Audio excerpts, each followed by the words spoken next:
मोर और बांसुरी की चाह। एक छोटे से गांव हरिपुर के पास एक सुंदर सा वनबेला नाम का बगीचा था। उस बगीचे में रंग बिरंगे फूल खिले रहते थे और पास में एक झरना भी कलकल बहता था। वहाँ बहुत कम लोग जाया करते थे, इसलिए वह जगह बहुत शांत और सुंदर थी। उस बगीचे में हर दिन एक नीलू नाम का नाचता हुआ मोर आता था। जब भी उसका मन नाचने का करता, वह झरने के पास चला जाता और झरने की ठंडी फुहारों में झूम झूम कर नाचता। एक दिन पास के पेड़ पर बैठी एक कल्ली नाम की कोयल उसे नाचते हुए देख रही थी। उसने अपनी मीठी आवाज में गाना शुरू किया। नीलू को बहुत अच्छा लगा और वह और भी जोश से पंख फैलाकर नाचने लगा। धीरे धीरे यह रोज की बात हो गई। कल्ली हर दिन आती, गाना गाती और नीलू नाचता। कुछ ही दिनों में दोनों अच्छे दोस्त बन गए। एक दिन नीलू ने कल्ली से पूछा, बहन, तुम्हारी आवाज इतनी सुरीली कैसे है? कल्ली मुस्कुराकर बोली, भाई, यह तो ऊपर वाले की देन है। उसने मेरे गले में मिठास भर दी है। नीलू के मन में जलन घर कर गई। वह सोचने लगा, अगर मैं भी गा पाता तो सबसे अलग होता। नाचता तो अच्छा हूँ ही। अब वह न तो नाचता न झरने के पास जाता। वह दिन रात यही सोचता रहा कि कैसे वह भी कल्ली की तरह गा पाए। कुछ दिन बाद गांव की गली से एक फकीरनुमा आदमी गुजर रहा था। उसके पास एक थैला था जिसमें कई बांसुरियां थी।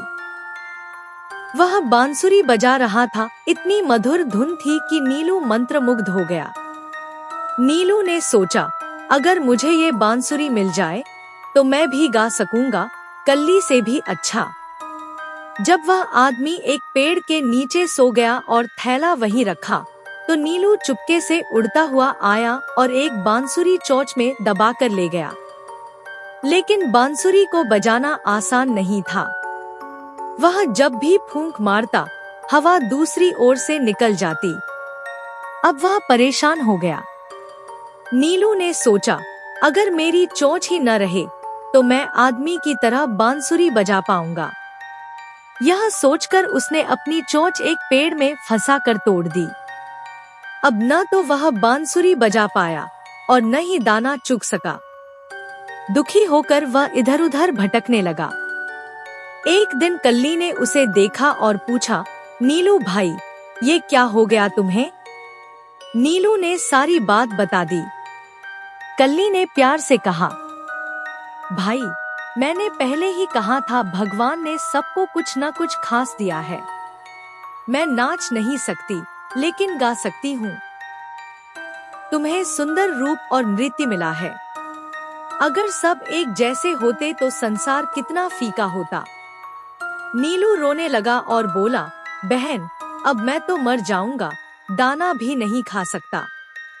कल्ली ने कहा, जब तक तुम्हारी चोंच ठीक नहीं हो जाती, मैं तुम्हें दाना खिलाऊंगी। लेकिन तुम नाचना फिर से शुरू करो, जैसे पहले करते थे। नीलू मुस्कुराया और अगले ही दिन झरने के पास नाचने लगा। कल्ली फिर से गाने लगी। दोनों फिर से खुश रहने लगे।